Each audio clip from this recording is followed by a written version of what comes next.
Pemirsa, Iran kembali meluncurkan serangan balasan besar-besaran ke wilayah pendudukan Tel Aviv. Sejumlah bangunan dan kendaraan rusak parah.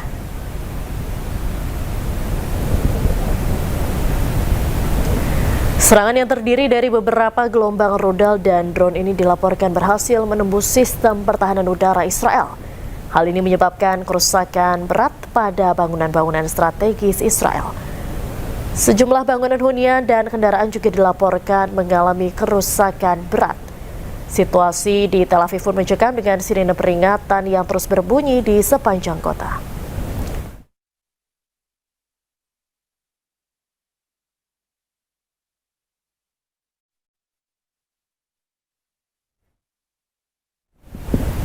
Iran kembali meluncurkan serangan balasan besar-besaran ke wilayah pendudukan Tel Aviv. Sejumlah bangunan dan kendaraan rusak parah.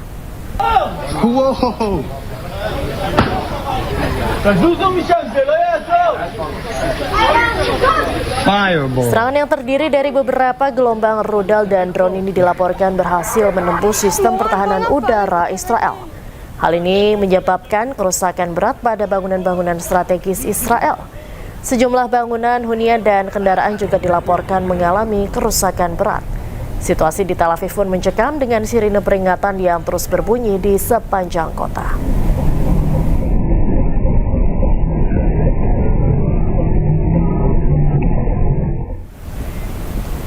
Warga Israel di bagian utara hidup dalam ketakutan. Hampir setiap 10 menit sekali sirine berbunyi, pertanda mereka harus segera berlari ke tempat perlindungan.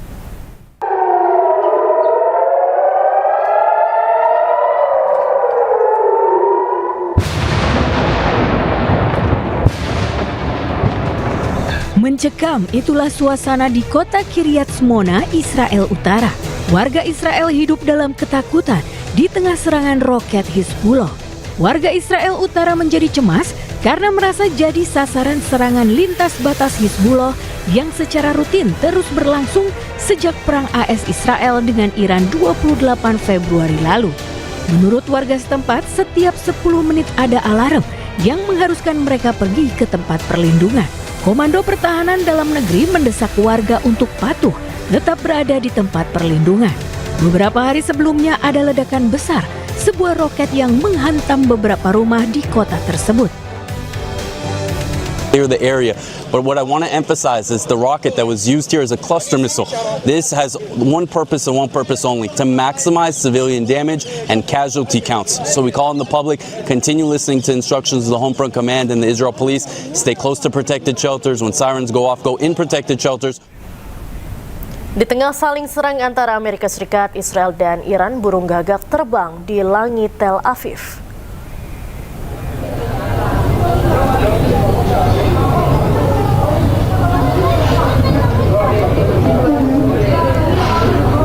Langit Tel Aviv tiba-tiba dipenuhi burung gagak sejak kemarin. Dalam rekaman video yang beredar di media sosial, kawanan burung gagak ini mengitari gedung-gedung tinggi, termasuk Menara Azrieli. Sejumlah ahli menilai hal ini wajar karena burung gagak sangat umum di Israel. Perilaku gagak yang terbang dalam jumlah besar memang biasa terjadi pada bulan Maret dan terkait dengan perilaku musiman.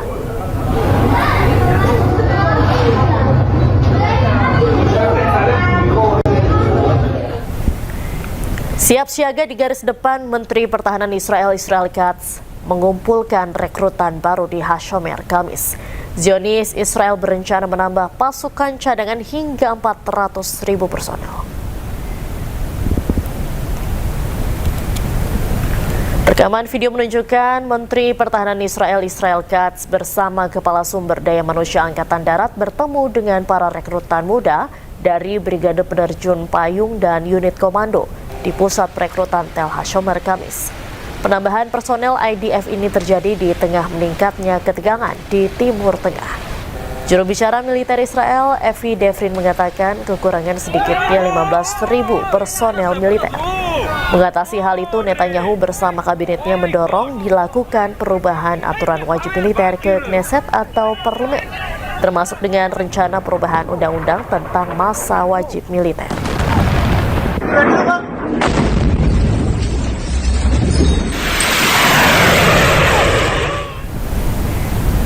Amerika Serikat mengirimkan ribuan pasukan tambahan dari Divisi Lintas Udara ke-82 ke kawasan Timur Tengah. Tambahan sebanyak 3.000 hingga 4.000 tentara ini di tengah pembahasan kesepakatan dengan Iran untuk mengakhiri konflik.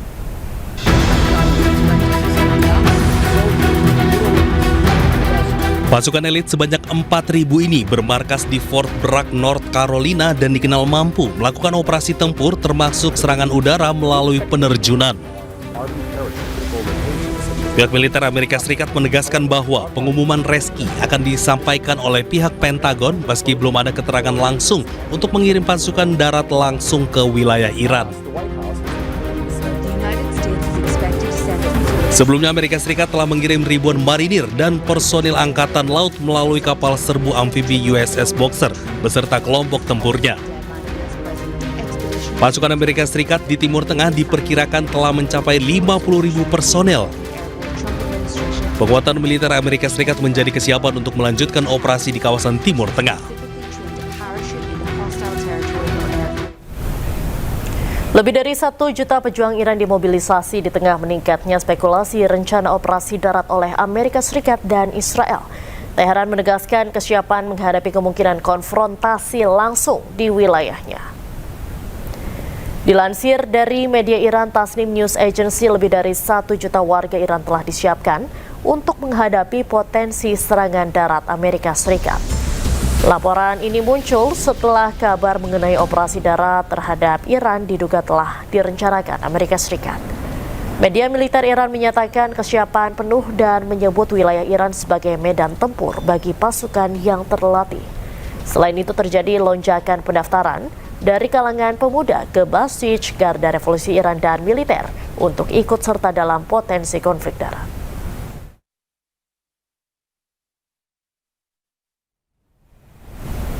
Perang darat yang digadang-gadang Amerika Serikat akan berdampak lebih parah. Akan lebih banyak korban nyawa yang berjatuhan. Lantas sampai kapan perang akan berlangsung? Berikut pernyataan praktisi dan pengajar hubungan internasional Dina Prapto Raharja.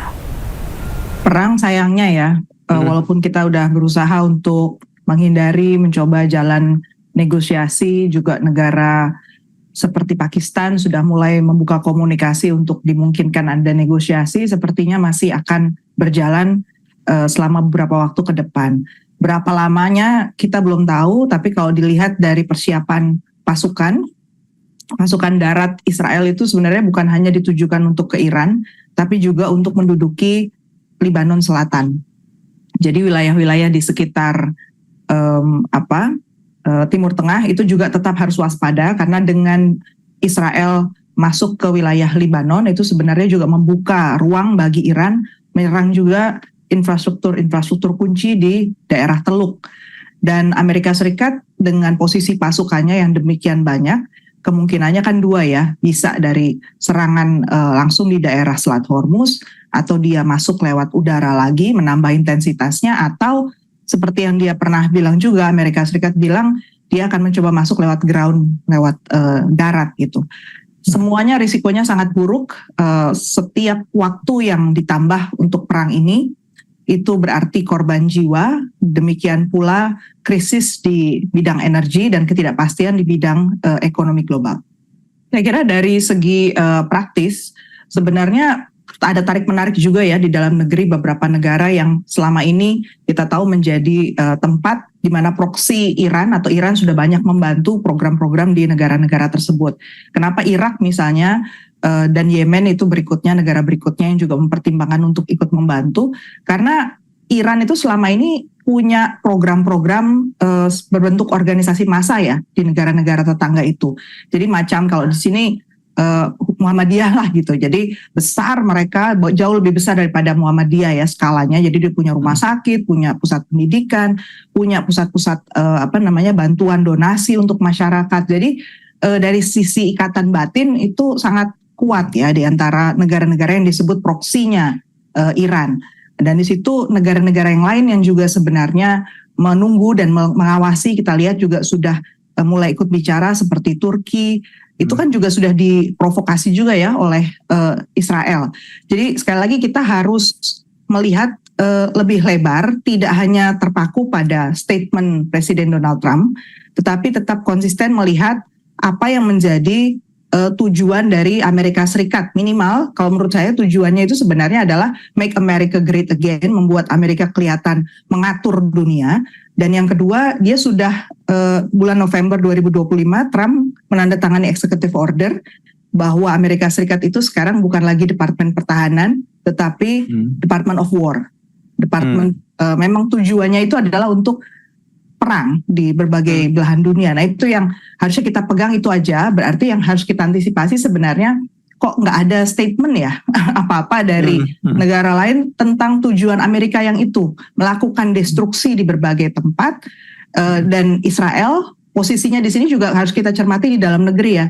Dia harusnya bulan Mei besok kan pemilu. Dan kita tahu ini pemilu yang sangat eksistensial sebenarnya untuk Netanyahu karena di dalam negeri dia dikejar-kejar juga untuk kasus korupsi. Kemudian dengan pemilu ini gagal misalnya bulan Mei karena dia masih perang dan di sana kan wajib militer ya. Situasinya juga porak-poranda, bisa dibayangkan dia masih akan tetap berkuasa. Jadi risiko terburuknya adalah kita membiarkan diri kita rusak dulu di banyak tempat baru kemudian bereaksi gitu. Di mana posisi negara-negara. Bulan Sabit Merah Iran melaporkan sejak eskalasi konflik di Timur Tengah berlangsung, lebih dari 80.000 lokasi sipil di Iran telah menjadi sasaran serangan militer Israel. Bulan Sabit Merah Iran melakukan operasi pencarian dan penyelamatan di sebuah distrik perumahan di Teheran pada Rabu dini hari setelah serangan udara di daerah tersebut. Rekaman video menunjukkan tim darurat bekerja menyisir puing-puing bersama seekor anjing penyelamat untuk mencari korban selamat. Bulan Sabit Merah Iran menyatakan bahwa personel bantuan mereka terus terlibat secara intensif dalam upaya pencarian dan penyelamatan karena serangan udara telah menyebabkan kerusakan signifikan pada infrastruktur sipil.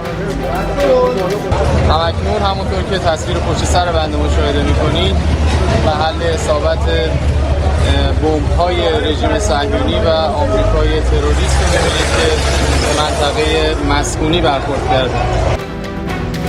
Data Bulan Sabit Merah Iran, sejak eskalasi konflik, 81.365 lokasi sipil telah menjadi sasaran, termasuk 19.000 pusat komersial dan 61.555 unit perumahan.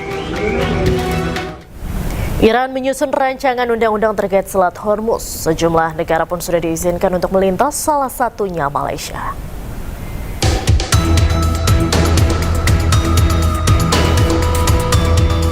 Kali ini mereka mengizinkan negara sahabat untuk bisa melintasi Selat Hormuz. Sejumlah negara yang diizinkan melintas adalah Cina, Rusia, Pakistan, Irak, dan India. Sementara Malaysia mengklaim Iran telah mengizinkan kapal mereka melintas. Terima kasih kepada Presiden Iran kerana awal memberi laluan dan sekarang kita dalam proses untuk melepaskan kapal minyak Malaysia dan pekerja yang terlibat supaya dapat meneruskan perjalanan mereka. Malaysia mengambil sejumlah langkah untuk mencegah krisis energi. Salah satunya dengan mengurangi kuota bahan bakar bersubsidi. Warga Malaysia juga hanya bisa membeli 200 liter bensin bersubsidi per bulannya. Sementara itu, Menteri Luar Negeri Iran, Abbas Araghchi menegaskan Selat Hormuz tertutup bagi musuh dan sekutu mereka.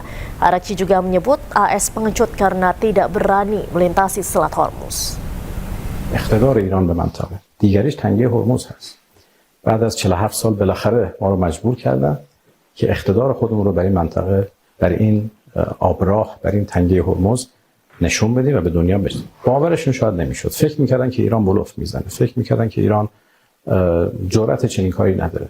ولی ما با قدرت این کارو کردیم و تمام توان خودشون رو بسیج کردن که این کار رو متوقف بکنن و نتونستن. حتی متوسل شدن به کشورهای دیگه. حتی متوسل به کسانی که خودشون دشمن میشمارن متوسل شدن که بیان کمک بکنید این آبراه رو باز بکن. و خب هیچ کم استقبال نکرد. چون اصلا شدنی نیست. وقتی ناوگان خود آمریکا جرئت نمیکنه به این تنگه وارد بشه، چطور توقع دارن ناوگان کشورهای دیگه نیروهای دریایی کشور دیگه نزدیک بشن و ما به همه کشورها اخطار دادیم که اگر نیروهای مسلح اونها وارد این حوزه بشن تنش رو بیشتر خواهند کرد، منطقه رو با مشکلات پیچیده‌تری مواجه. Konflik yang memanas di Timur Tengah berdampak pada kenaikan harga minyak global. Warga di sejumlah negara mengeluhkan kenaikan BBM tersebut.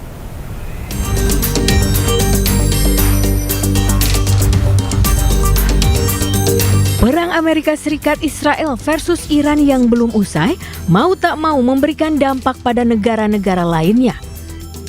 Kenaikan ini terjadi setelah distribusi utama minyak dunia di Selat Hormuz terganggu akibat konflik. Di Amerika Serikat sendiri, harga bensin dilaporkan mengalami kenaikan hingga 20%. Ada berderet kreator konten di Amerika Serikat yang seakan-akan teriak dengan kenaikan harga ini. Oh, we are so cooked. We are so cooked. $8. Oh my. $8.39 for Supreme, and that is real. Literally, look at that. That is real, folks. Right here, $8. California gas prices, bro. I have never seen anything like that before. Oh my God. Dampak lainnya juga dirasakan di beberapa negara maju seperti Finlandia dan Jepang. Negara-negara yang bergantung pada impor energi dari Timur Tengah ini jelas menghadapi lonjakan harga BBM. Harga bensin di Jepang guys akibat perang naon eta teh Amerika Iran Israelnya kemarin teh sempat naik guys sampai 190 yen, ada bahkan di tempat lain mah katanya sampai 200 yen atau sekitar 20.000 lebih lah ya per liternya guysnya, lumayan berat dan ini pasti efeknya barang naik, pupuk naik, segala naik, pasti nara naik ya pokoknya namanya nenek reke lantah telina teh sampai berpikirnya apa harus kemana-mana naik sepeda gitu. Sementara itu di Selandia Baru New Zealand, kenaikan harga BBM turut membebani masyarakat. Biaya transportasi meningkat bisa berpotensi mendorong inflasi di berbagai sektor. Di Indonesia sendiri, pemerintah masih memastikan pasokan BBM tetap aman.